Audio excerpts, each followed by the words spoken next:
Hey guys, how are you today? Quick rant before we dive into today's chaos. As some of you might have noticed, YouTube's algorithm has decided I'm not special anymore. Shocking, I know. So now if you don't like, comment, or do a little backflip in the algorithm's honor, this video might just vanish into the void, never to be seen again. Seriously though, even a hi or "this is wild" in the comments helps way more than you think. It tells YouTube, hey, people actually like this channel. Maybe don't hide it from everyone. That can really help push my videos out to a wider audience, not just to my subscribers. So if you enjoy these stories and want to support the channel, that's the best way to do it. Now grab a drink, get comfy, and enjoy the drama. You won't want to miss this one. I've always believed in building something for myself, and that is exactly what I did when I started my catering business. What began as a modest food truck back in my college days gradually evolved into a full-service catering company, now employing over 50 people and servicing high-end events all across the greater Chicago area. I've worked hard to get here. Sleepless nights, sacrifices, and relentless determination. It took me nearly a decade, but I've built something I'm proud of. This background is important to understand what happened last weekend at my younger brother Mark's wedding, which turned into an absolute disaster. To give some context, I haven't been on speaking terms with my family for nearly 6 years. My mom passed away when I was 14, and my dad remarried within a year to Jenny. My now stepmother Jenny made it clear from day one that she wanted no reminder of my mother. My father, eager to move on, allowed her to push my mother's memory out of our lives, which created a lot of tension between us. My younger brother Mark, who was only 10 at the time, became very close to Jenny, but I struggled to accept her sudden controlling presence in our home. The distance between my father and me started then. The real breaking point came during my college years. While I was juggling multiple part-time jobs to pay for school, my father refused to offer me any financial help, claiming I needed to learn responsibility. Meanwhile, he was fully funding Mark's education at an expensive private university. The difference in how we were treated was impossible to ignore. Jenny, who had a condescending attitude toward me, never missed an opportunity to belittle my efforts while I was trying to build my catering business. She often referred to it as playing with a food truck, while praising Mark's real career in finance. After college, I rarely contacted them. I would show up for holidays, but that was about it. The final straw came 6 years ago when I learned that my father and Jenny had sold our childhood home. Without informing me, I only found out after they had moved into a new place. And by then, all of my mother's remaining belongings, things I had wanted to keep, were gone. When I confronted my father about this, he told me I was being overly emotional and needed to move on with my life. That was the moment I decided to go no contact. Fast forward to last month. I unexpectedly received a formal invitation to Mark's wedding. Along with the invite was a handwritten note from him saying that he missed me and wanted to repair our relationship. After a lot of thought, I decided to give it a chance. Despite our family history, I figured it was worth attending.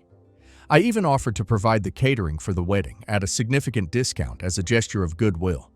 But Mark politely declined, saying they had already booked another company. I was a little hurt, but I shrugged it off. The wedding was held at a beautiful venue in Lake Forest, and I arrived cautiously optimistic. Mark seemed genuinely happy to see me, which was a relief, but Jenny's attitude hadn't changed. The moment she saw me, she made snide comments about my appearance and my catering business. I brushed it off and tried to enjoy the ceremony, which was undeniably beautiful. However, the family seating arrangement was telling. I was placed at a table far from my immediate family, alongside distant cousins I barely knew, which felt like a subtle reminder that I was still an outsider. Things took a nosedive during the reception. My father, clearly drunk, approached my table and started berating me out of nowhere. He accused me of showing up uninvited, despite the formal invitation I had in my pocket, and loudly claimed I was an embarrassment to the family. He said my presence was ruining Mark's big day, and before I could even respond, Jenny chimed in, asking with thinly veiled sarcasm how much I was earning playing restaurant owner these days. She even commented on my suit, implying I couldn't afford something as nice as what I was wearing. The sheer audacity of it was unbelievable. Instead of saying anything or reacting at all, I decided to leave quietly. I knew there was no point in engaging with them, especially with my father being drunk and Jenny clearly enjoying the opportunity to take jabs at me. I was walking toward my car when something caught my eye. The catering staff setting up for the main course. I recognized several of them immediately. These were people who worked for me. That's when it hit me. The catering company my business partner had hired for the wedding had recently been acquired by my company. The former owner had stayed on as a manager, so I hadn't been directly involved in the planning, but legally the company and this event were now under my control. I called my operations manager just to confirm what I was already suspecting. Sure enough, this was our event. I thought back to what my father had said, how I was an embarrassment, how I was ruining the wedding just by being there. And that's when I made a decision. If my presence was so offensive to them, then surely they wouldn't want my company catering their event either. I instructed my staff to pack everything up and leave immediately. Within 15 minutes, 25 of my employees had loaded all the food, equipment, and supplies back into our trucks and were on their way out. Chaos erupted shortly after, with 300 guests left without their main course or dessert. People started to realize something was seriously wrong. My father tried to intervene, but there was nothing he could do. The contract they signed with the previous owner of the catering company included a clause that allowed us to terminate service if there was any hostile or discriminatory behavior toward our staff or ownership. And that's exactly what had happened. I left my business card with the venue manager and told her to have my father contact my lawyer if there were any disputes over payment. The fallout was immediate. By the next morning, my phone was blowing up with messages from family members accusing me of being selfish and petty. Mark sent me a long text saying I had ruined his wedding and proved Jenny right about me all along. My father, unsurprisingly, threatened to sue me for breach of contract. I forwarded all of their communications to my lawyer and blocked their numbers. A couple of hours later, I started hearing from some guests who had attended the wedding. Surprisingly, several of them were on my side. They had witnessed the way my father and Jenny had treated me and said they were appalled by their behavior. One of Mark's friends, who had seen my catering company's work before, even reached out to apologize for how things had played out and said he was impressed with how quickly and professionally my team handled the situation. This support was unexpected, but it reminded me that not everyone in the family was blind to what had really happened. As the days passed, I found out that Mark's wedding had made the rounds in social circles, particularly how it ended. Apparently, word had spread among Mark's colleagues and friends about the drama that unfolded, and it wasn't long before Jenny's carefully curated image started to crack. Some mutual acquaintances even mentioned that Jenny had tried to downplay the whole incident, blaming me entirely for ruining the reception. However, the truth was already out, and no one was buying her version of events. The damage had been done. I've been thinking about everything that's happened, and honestly, I don't feel guilty I didn't crash their wedding or make a scene. I was invited and treated with utter disrespect. They chose to humiliate me, and I exercised my legal right to terminate a service. It was nothing personal, just business. They didn't want me there, so they didn't get my services either, simple as that. Still, I can't shake the feeling that I've somehow been drawn into a family drama that I had long hoped to leave behind. Now I'm left wondering if I handled it the right way. Was it too much, or did they deserve the outcome they got for treating me the way they did? Either way, the situation has been weighing on me, so I'm turning to Reddit for some perspective. I would like to hear, was I justified in my actions? Not the a-hole. They didn't just disrespect OP, they disrespected OP at his place of power, while literally benefiting from his success. OP's dad publicly humiliated OEP. Jenny mocked OP's entire career to his face, and they seated OP like some distant acquaintance after inviting him and pretending they wanted to fix things. Actions have consequences. OP didn't scream, flip tables, or ruin the ceremony. OP enforced a contract clause that exists for exactly this reason. They wanted to treat OP like trash while eating off his hard work. They just found out the hard way that OP is not the powerless kid they used to control. And now let's hear community's opinion. Not the a-hole, but this is one of those petty and glorious moves. People are clutching pearls over 300 guests with no food. But let's be real. You didn't randomly sabotage a stranger's wedding. You were the legal owner of that company. The client verbally abused ownership in public, and your stepmother has spent years trying to erase your mother and demean everything you do. They gambled that you'd sit there, swallow it, smile for photos, and keep serving. Instead, you quietly walked away and exercised the clause they agreed to when they signed the contract. That's not petty. That's boundaries backed by paperwork. Mark is the only one I feel a bit bad for, but that's on him too. He invited you, wrote that he missed you, and then stood by while his dad and stepmother humiliated you at his reception. No, hey, knock it off. No, you're my brother, he's my guest. Nothing. He wanted the optics of reconciliation, without the spine required to protect you when it actually mattered.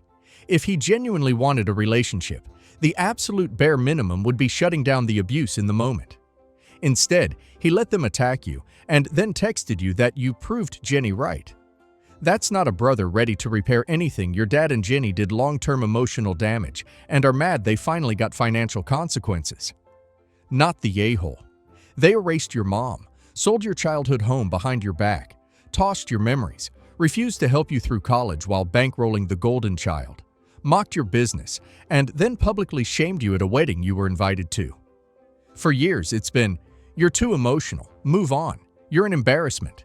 Now suddenly, when their behavior costs them money and social reputation, you're selfish and petty. No, you set one firm boundary backed by a contract, and the only reason it hurts so much is because they've been getting away with this for years. If anything, this was overdue. Update 1. Thank you all for the overwhelming support. Honestly, I didn't expect this story to blow up the way it has, but I'm grateful for the outpouring of kind words and thoughtful responses. The amount of comments and messages I've received has been staggering. And while I've tried to respond to as many as possible, it's been overwhelming. I truly appreciate everyone's feedback, and many of your perspectives have given me new angles to consider in this whole ordeal. A lot of people have asked about the legal side of things, and whether or not my father and Jenny are really planning to take action against me. The short answer, yes, they've threatened to sue, just as I suspected. Here's what has happened since my original post. Right after the wedding fiasco, I contacted my lawyer to get ahead of any potential legal trouble. We went over the contract between my catering company and the previous owner of the business, which was signed by either Mark or his wedding planner. The good news is that the contract is rock solid. It contains a clause that allows us to terminate services in cases where there's any hostile or discriminatory behavior directed at our staff or ownership. That clause was specifically added for situations like this, where things could get out of hand. To make sure we were fully prepared, I reached out to the venue manager, who confirmed that their security cameras had captured everything. The footage clearly shows my father approaching me, and while the audio wasn't perfect, it picked up enough to verify that he was berating me. Jenny's snide remarks were also caught on camera, making it clear that their behavior was hostile enough to justify the decision to stop catering the event. With this evidence in hand, I felt confident that my legal standing was solid. A few days after the wedding, my lawyer sent a formal letter to my father's attorney explaining the situation. We laid out the details, emphasizing that the contract allowed us to terminate services due to their hostile behavior. We even mentioned the video evidence and made it clear that we were more than willing to provide it if necessary. At first, I thought that would be the end of it. But, of course, I underestimated how stubborn and vengeful Jenny could be. Yesterday, my father's lawyer sent a response demanding a full refund for the catering. They also threatened to sue for damages, claiming that by pulling the catering, I had ruined the wedding and caused irreparable harm. They were seeking compensation not only for the catering, but also for the disruption it caused to the entire event. Naturally, I wasn't about to cave into their demands. I wasn't going to pay them anything, especially since they were the ones who had created this mess in the first place. After discussing things with my lawyer, we decided to offer a counter-proposal. We're willing to refund 50% of the deposit, but only under two conditions. First, they have to sign a non-disclosure agreement, NDA, which means they can't talk about this situation publicly or leave negative reviews online. Second, they have to sign a release of claims, which would prevent them from pursuing any further legal action against me or my company. We've sent the offer, and now we're just waiting for their response. Despite all this legal wrangling, Jenny has already tried to cause problems. The venue manager called me a few days ago to let me know that Jenny had been attempting to post negative reviews about my catering company online. In her reviews, she claimed that we had sabotaged the wedding and blown things out of proportion to make the family look bad. Thankfully, the venue manager was able to block her attempts. But it's still frustrating to deal with. My legal team is keeping a close eye on the situation. And if Jenny continues to spread false information, we treat it as defamation and escalate accordingly. Interestingly enough, the chaos of the wedding has led to some unexpected positives for my business. Several wedding guests have since reached out to compliment how my staff handled the situation and even expressed interest in hiring us for their own events. Some of them told me they were impressed by how quickly and professionally my team packed up and left. It's strange to think that a disaster like this could lead to new business opportunities, but that seems to be the silver lining in all this. As for my brother Mark, he still hasn't contacted me directly, but he did send a message through one of our mutual cousins. In the message, Mark admitted that he felt guilty for not standing up for me during the wedding. He said that he didn't want to cause problems with our father and Jenny, which is why he stayed silent when things got ugly. He apologized and asked if we could meet to talk things over. I have mixed feelings about this. Part of me wants to give him a chance to explain, but another part of me feels like it's too late for that. For now, I'm going to hold off on any meetings until the legal situation is fully resolved. On a personal level, I've been reflecting a lot on everything that's happened. In some ways, I feel vindicated for standing up for myself. My family had treated me like an outsider for years, and I finally drew a line in the sand. Legally and professionally, I know I made the right decisions, but emotionally, this whole situation has been draining. It's hard not to feel a sense of loss. Even though I've been estranged from my father and Jenny for years, Mark's wedding was supposed to be a celebration, and instead, it's become a legal battle and a source of family drama that I never wanted. The weight of it all is starting to sink in. I'm left wondering what the long-term consequences will be for my relationships with the rest of my family. Will things ever get back to normal? Can I ever repair my relationship with Mark, or is the damage too deep? I don't have answers to those questions yet, and it's going to take some time to figure it all out. For now, I'm focused on seeing how my father and Jenny respond to our offer. If they agree to the NDA and the release of claims, maybe we can all move on from this mess. If they refuse and decide to push forward with legal action, I'm prepared to defend myself and my company. No matter what happens, I'll make sure to update you all again. Thank you for all your support and encouragement. It means a lot to me, especially during this chaotic and stressful time. Update 2. Since my last update, things have only gotten messier, but at least the legal side is now behind me. Before diving into that, let me backtrack a little to fill you in on something I recently learned. One of my business associates, who had a working relationship with the wedding planner hired by Mark and Jenny, gave me some additional insights into what went down before the wedding. Apparently, the chaos didn't just start with my arrival. It had been brewing for weeks. According to my associate, Jenny had been a nightmare to deal with from the beginning. She insisted on making several last-minute changes to the flower arrangements, despite having already signed off on them. Not only that, but she went back and forth with the event planner over almost every detail. The wedding cake design was altered at least 3 times because Jenny couldn't make up her mind, and she even demanded a complete overhaul of the seating arrangement just days before the event. The event planner had to rearrange seating for over 300 guests more than once, which isn't just inconvenient, it's costly. On top of that, there was some serious tension between Jenny and the venue staff. Jenny apparently made several condescending remarks about their level of professionalism, complaining that they weren't up to the standard she expected for such an upscale wedding. This was ironic, considering the staff were some of the best in the business, and the venue was known for its top-notch service. Jenny also tried to get the band to play a different set list at the last minute, even though Mark and his fiancée had personally chosen all the songs months in advance. It was one of those classic situations where Jenny had her hands in everything, making the planning process a nightmare for everyone involved.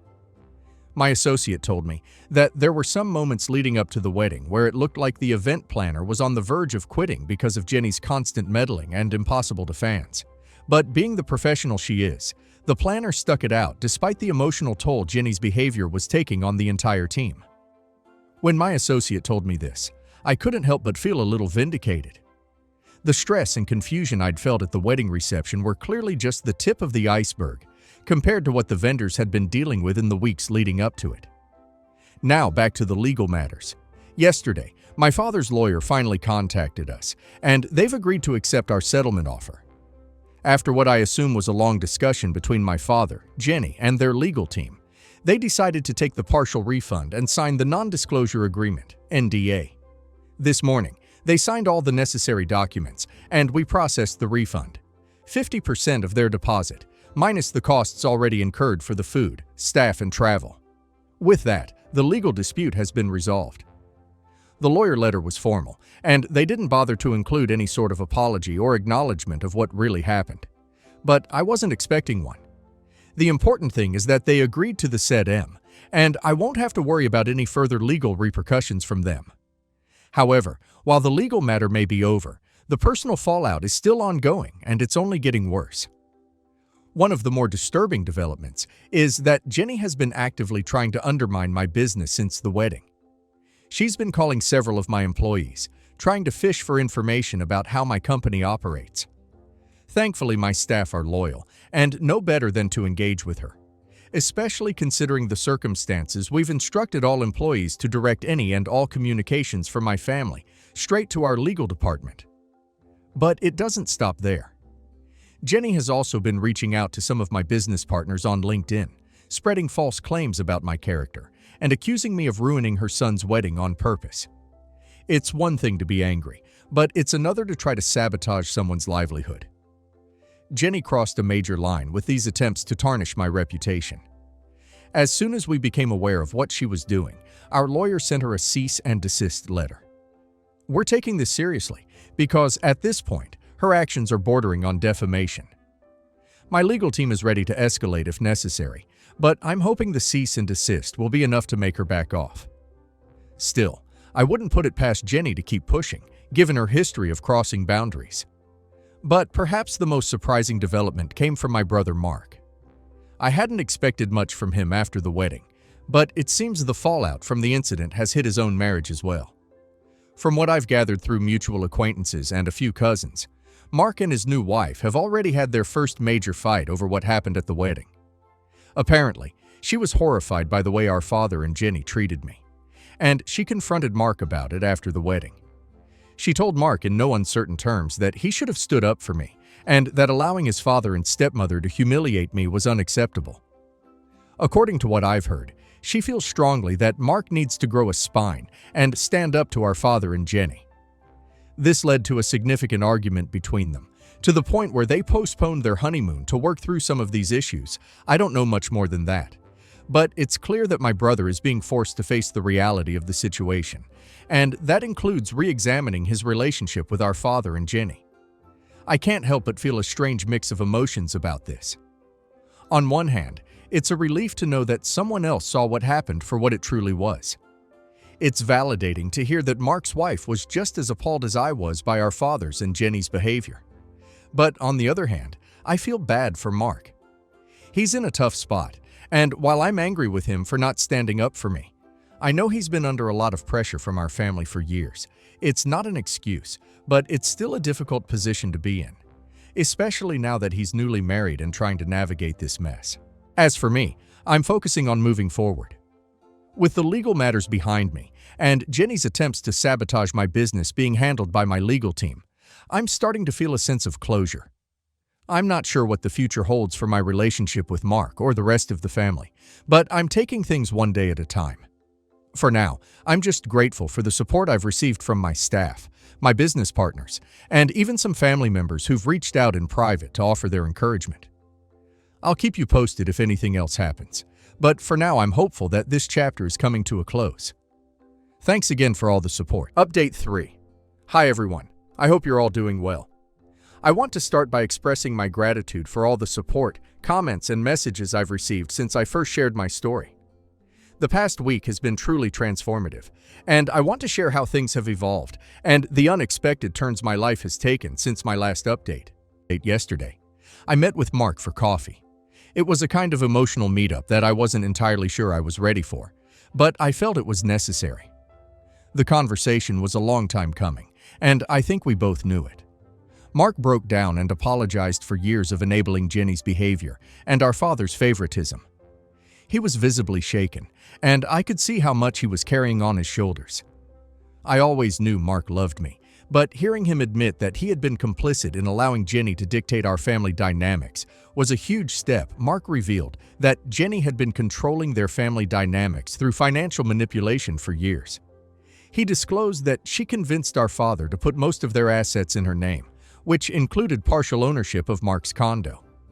Mark had no idea this was happening, and he felt blindsided. It explained a lot about the tension between them. He was frustrated that he had been living under this facade, believing he had some control over his life, when in reality, Jenny was orchestrating everything. Now that he's aware of it, he's working with a financial advisor to regain his independence. I was proud of him for taking this step. It showed he was ready to make changes in his life. During our coffee meeting, Mark also told me about a breakthrough with his wife. She contacted me privately later that day to share some good news. They are going to couples counseling. It seems Mark is finally finding his voice and standing up to Jenny in a way he never did before. They are actively looking for a new condo, one that will be solely in their names, not tied to Jenny in any way. This was a huge relief to hear. It sounds like they're setting boundaries and taking back control over their lives, which is a journey I hope continues for both of them. Additionally, Mark's wife mentioned that they're planning a small vow renewal ceremony in a few months. This ceremony will have different in-laws seated at the family table, meaning they're taking active steps to redefine what family looks like for them. Hearing this warmed my heart.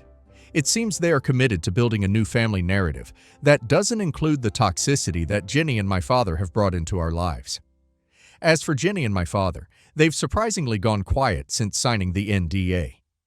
Through some mutual acquaintances, I've learned that they are facing social consequences in their country club circle. Apparently, they had been telling a very different version of our family story to their friends, painting me as the villain. Now it seems that people are starting to question their narrative, and the consequences of their actions are catching up to them. It's strange to think that the social standing they valued so much is now in jeopardy because of their own behavior. This entire experience has taught me a lot about the importance of setting boundaries with toxic family members.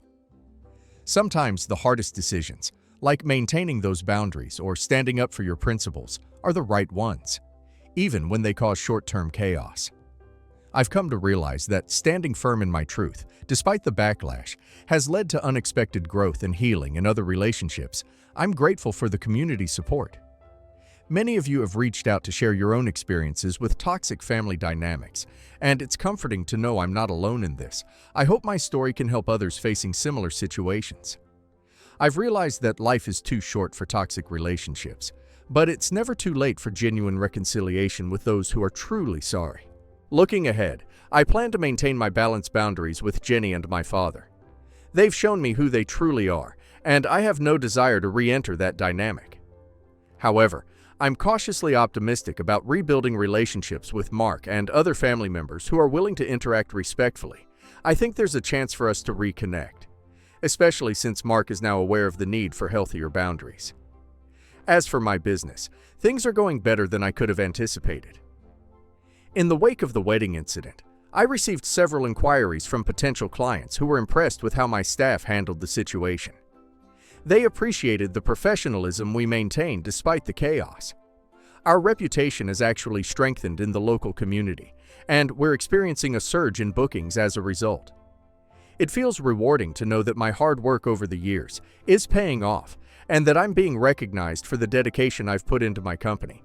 I also took the time to meet with my employees to discuss the incident. I wanted to ensure they felt supported and acknowledged for their professionalism during a challenging event. The feedback from them was heartwarming. Many expressed their appreciation for the strong company culture we've built together, which made me feel proud as a leader. It reinforced my belief in the importance of treating employees well and fostering a positive workplace environment. To those who asked about future family events, I'll continue to maintain my boundaries with Jenny and my father, but I'm excited to explore the possibility of re-establishing connections with Mark and other family members ready to interact respectfully. It's a fine line to walk, but I'm hopeful. Life is too short for toxic relationships, and I want to focus on the positive connections that bring joy and support into my life. Thank you all for your unwavering support, awards, and kind messages. They've meant more to me than you know. I might not post updates moving forward, but I wanted to share this final update to let you know how things have changed for the better. I hope you all take care, and remember that it's okay to stand up for yourself, even when it's hard. You never know how it might inspire others to do the same.